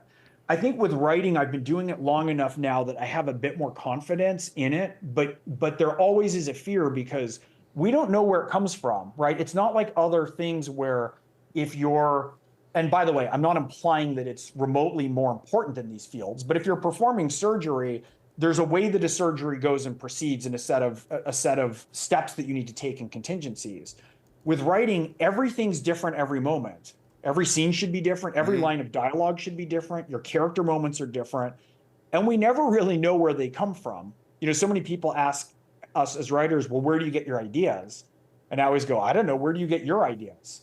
Like, they come from somewhere, but if I woke up all of a sudden and it just doesn't come from this source that needs to send me new things, I'd be grounded.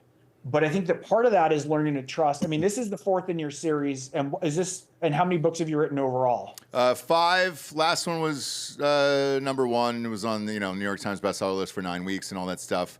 But it was a biography, and it was different. And I even talked to Dan about this behind the scenes. Writing a biography is even worse.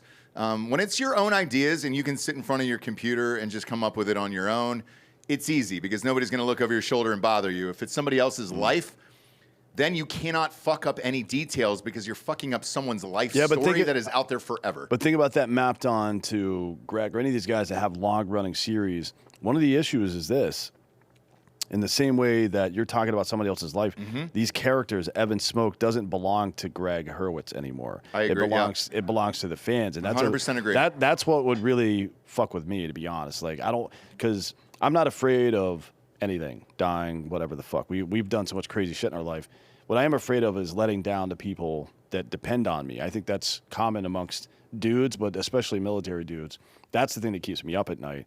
And as you get farther and farther into this shit, and you have this big, not just a large fan base, but ones that keep coming back to the well all the time, that's a great sense of responsibility you must feel to put out like high quality content for these people.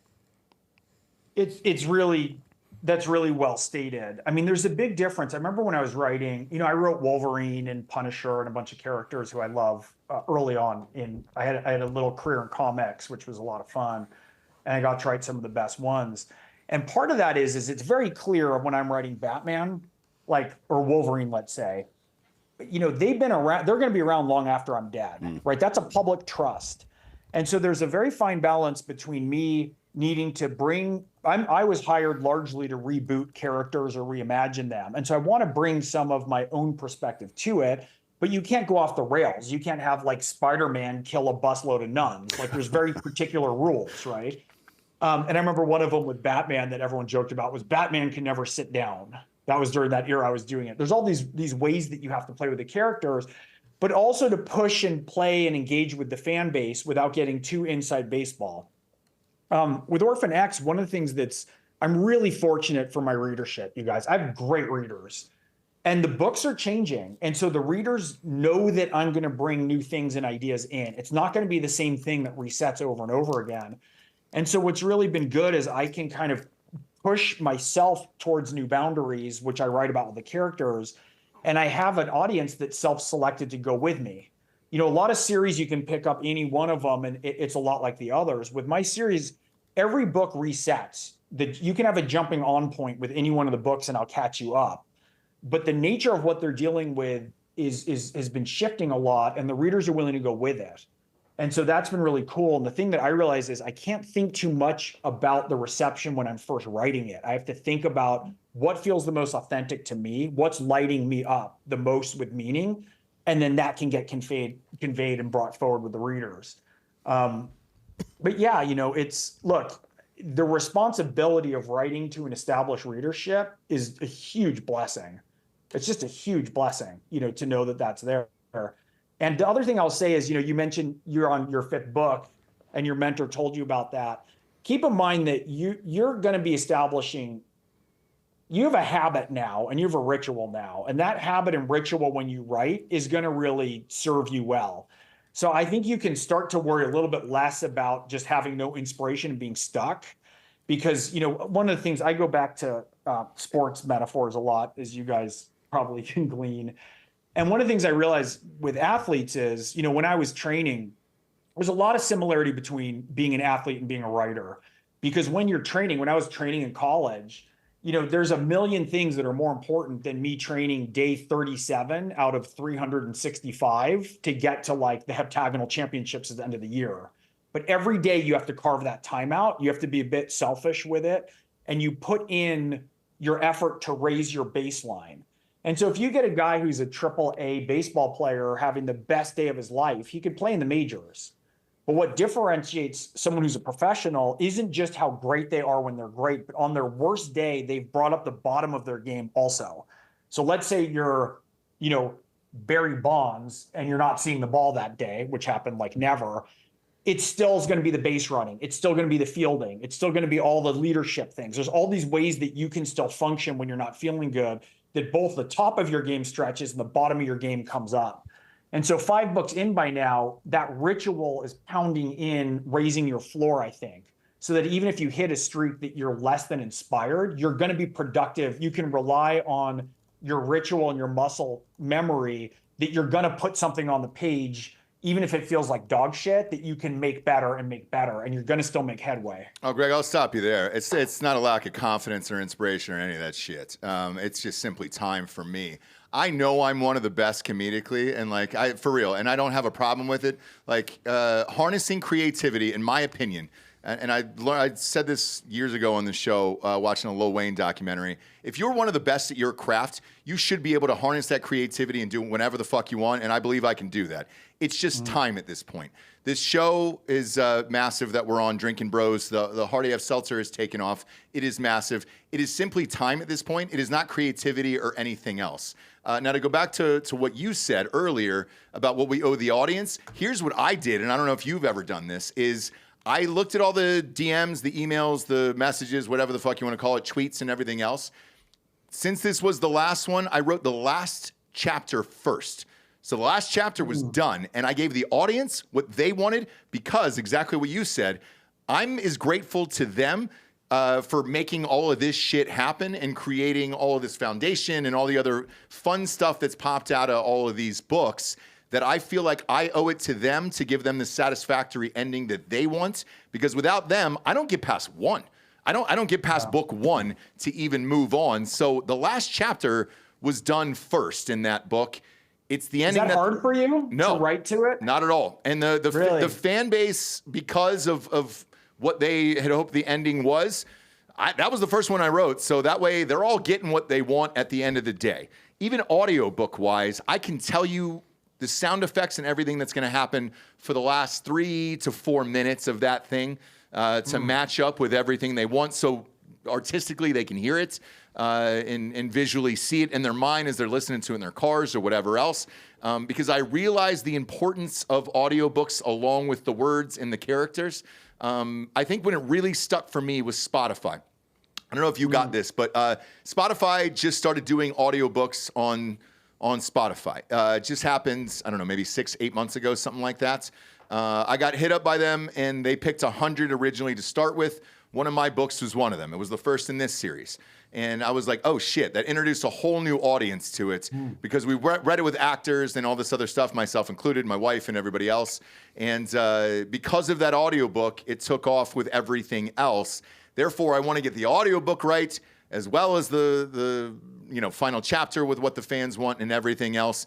It's a completely unique situation that I realize nobody else is going through.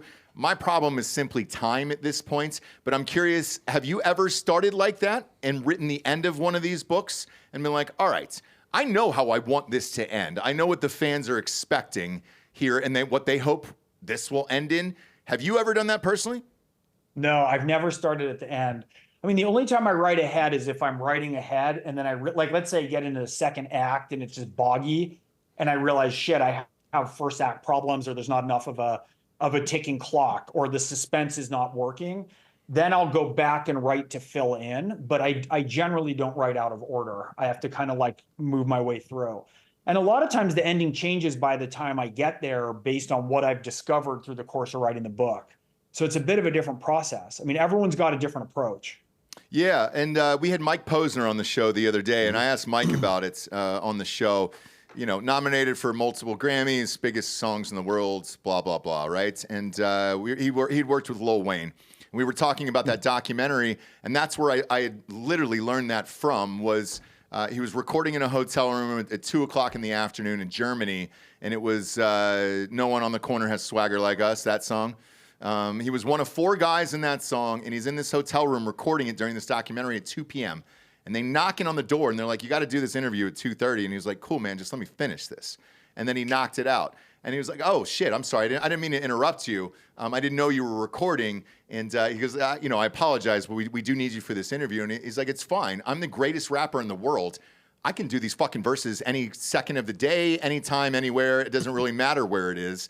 So we're all good. It just happens to be that it's due now, and it's 2 o'clock in the afternoon, and I'm in Germany, so I don't give a shit." He had a towel, a hotel towel, wrapped over his head in this Shure 7B microphone, recording it, and SportsCenter was on in the background. There was a bottle of lean. He was smoking weed the entire time, and he didn't miss. What you heard was what was in that documentary, and it's still one of the most iconic verses in a rap song, and he was correct, and that's what led me to that mentality for later on down the road. So, you know, I have a story like that. It's so great when you can access and tap in, tap out. And I know what you mean about time. Like if my time's distracted, it sometimes is harder to just jump onto the galloping horse right away. But that's the skill we're working on, is to just switch horses kind of and go from one thing to another.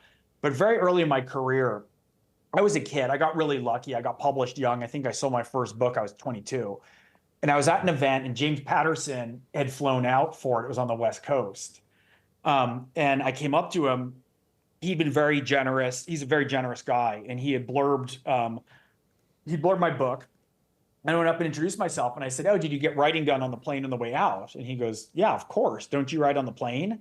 I said, "Oh, no, I need my desk, and I need my thesaurus, and I need the room like this, and I need the sound soother. I need all the stuff so that I can write." And he looked at me and kind of smirked good-naturedly, and he goes, "Learn."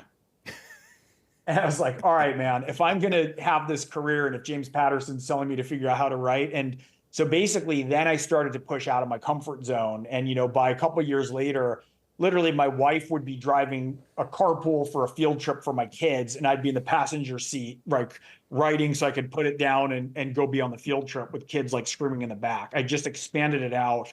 I can write on planes, I can write in cars, I can write anywhere, but I needed somebody.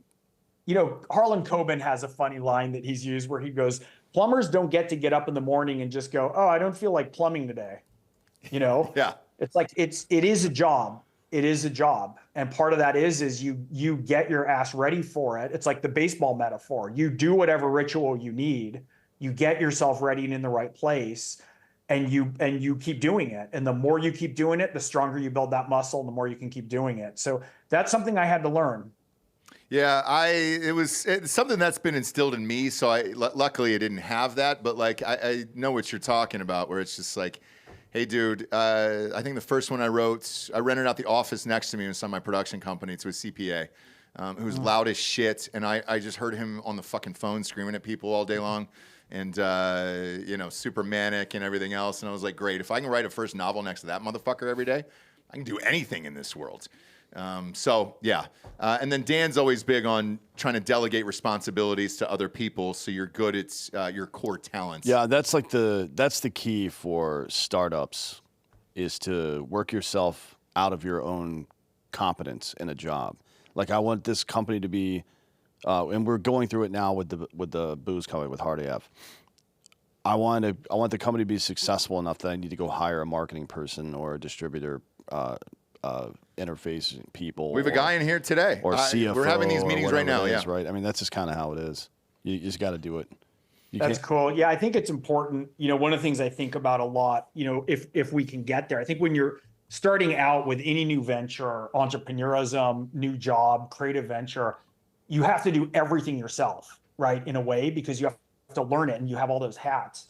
And then if you get to a level of success, I mean, I think one of the rules I always have in the back of my head is try not to do anything that anyone else but you can do. Like, if anyone else can do the job, then see if you can get them to do it, or hire them to do it, or figure it out, so that more and more of the time that I spend is on things that only I can do. Right. And that's always a kind of good measure to think like, am I wasting too much time doing something else that I should delegate? Yeah. So it sounds like you guys are, you guys have a bunch of ventures that are roaring around. So it's going to take some doing to figure out like where exactly you need your unique focus put. Yeah, well, I went through it before with Black Rifle Coffee too. Like I was the VP of marketing over there, and we got to a point where it was like kind of flattering that I was in that position because it was doing so well, and I'm like, but we very quickly realized like, hey, we need to hire some real people to do this because we're a bunch of fucking knucklehead fucking shooters. We're just we've been fortunate so far that no one's exposed us for the retards we are. You know what I mean? Yeah, and it's able to grow and expand and all that stuff. But good problems to have in a sense. I did promise my wife though. I was like, look, after this last book is out, I'm going to take 5 years off of that and then just concentrate on just podcasts and the Seltzer Company and everything else. All of it just kind of happens oddly at the same time. It wasn't on purpose or intentional. And, you know, sometimes success kind of breeds that and other things that you're forced into. But with you, the book is out February 13th, correct? The new one? That's right. The new one, Lone Wolf. And Lone Wolf. And it's different than in my opinion, it's different than any of the other books so far. Like Evan, the main character, Evan Smoke, is dealing way more with day-to-day human bullshit in this one than he ever has before. And Frank, no spoilers or anything, but it leaves on a bigger cliffhanger than even the book that led into him killing the president of the United States did. Right? It's the biggest cliffhanger of the series, in my opinion. Okay. Looking forward to it. It's available everywhere. February 13th. Get it for Valentine's Day. All right? It's a nice little Valentine's Day gift. Grab some lube from adamandeve.com and then grab the new book from Greg. Yeah. Why not? Well, you want to have both. Are you okay with that? You want to have both, right? Yeah. I don't want to kink shame, Greg. I don't know who does what to your book. You know what I'm saying? Look, I don't care. People always ask if I prefer if they have audio or ebook. And I say, I don't care if people snort it or shoot it or read it. Like I'm a storyteller and I don't care what the distribution method is. I like that your only metaphor for it was drug use, though. Drug use, yeah. Mine was somebody cut a hole in it and fucked it like a glory hole, and I was amped about that. I was like, happens. awesome. Yeah. Send me the video. I was just trying to backpedal a little bit, a little more family friendly. We're not a family friendly show over here, shooting Greg. heroin and snorting cocaine are family friendly. You know what's a lot more? You know what's a lot more family friendly is the Drunken Bros podcast. Oh yeah, exactly. Actually, we need to get that logo made. Drunken Bros. or when people come Next on. time we should do a speakeasy vibe. We'll do it at night. That's a good idea. And we'll do a special edition of Drunken Bros. That'd be great. I know a spot down here. There's a really good what's it called? In downtown Austin? Yeah. So there's a spot in downtown Austin. I don't know if you've ever been to Austin, Texas, but it was an old Jack Shack. Oh, it's called Here Nor There. Yes, that's the name of the place. Yeah. So it was an old Jack Shack, and you go in and get jacked off in there by Asians, and then they converted it into a bar. This is no lie, but they kept the red light outside. So when the red light's on, the bar is open, but you have to make reservations, and then they'll kind of walk you in over there. But some people who have been in there, like, I don't know, in 2000, know where the beds were and all that stuff. And you're like, oh, shit. Yeah, but we know the guys that own that. A couple of British and Irish dudes own that place. We can definitely, if you're in Austin sometime, we can do a show down there for Absolutely. sure. We'd love to have you. Man. I'm Austin. I think I'll do Austin next year. This year, the closest I'm going to get is Houston. Last year, I did Houston, Dallas, and Austin. So I think that the next go around, maybe that's what we'll do. And we got to get that logo though. It's going to be Drunken Bros if we do it there, and we should do it live from there. Absolutely, we're all in. Yeah, and whenever a publicist doesn't know and they just put it on the calendar, they'll call us the Drinking Brothers, and it's like, dude, that logo exists. It's us with a monocle and top hat. It sure does. And there's a G. Yeah. Oh yeah. It's from the 1780s. That's the classy version of the show. We wear. Look, someone's got to clean you guys up. I mean, it's not going to happen, dude. No, it's just not going to happen. It's not going to happen here. Last time you were on the show, you gave out Drinking Bro of the Week, so I'm going to give it out myself here. Ryan Mills actually came in, Drinking Bro listener, helped us out with some technical stuff on Hard AF Seltzer today. I'm going to give you the Drinking Bro of the Week today. Thank you for driving in from Dallas. We greatly appreciate it. And it was a lovely lunch today, and went over a lot of details of the company and everything else, and unbelievably grateful for that. Thank you for your time today. Greg, thank you for your time today. Everybody out there, please go and buy Greg's new book. It is out on February 13th, 2024. Amazon's the easiest. Let's face it. It'll just show up at your door. Even if you pre-order it, shit, it'll show up on that goddamn morning. Are you doing signed copies through your website or anything like that for pre-sale? Yeah, I'm going to be on tour. And so, yeah, that's on my website. It's gregghurwitz.net with the extra aggravating G on the end of my name, because my parents did that just to ensure my name would be misspelled the rest of my life. But I got a bunch of stops. I'm going to be at Diesel Books in LA. I'm Murder by the Book in Houston, Poison Pen in Scottsdale. And you can call any of them if you want a signed personalized copy, and they all ship. Sweet. Perfect. Yeah, the third G is silent in Greg. So just know there's 3 of them in the first name. It's sneaky, man. Greg, I know. Greg. You're one of our favorites, dude. Thanks for being here. I'm sure we'll see you next year for the 10th one. You don't stop. You're a machine, my man. I'm jealous right now. I'm jealous. It's always fun talking to you boys. Thank you for having me on. You too, buddy. You as well. For D'Anthony Holloway, I'm Ross Patterson. This is the Drinkin' Bros podcast. Good night, everyone.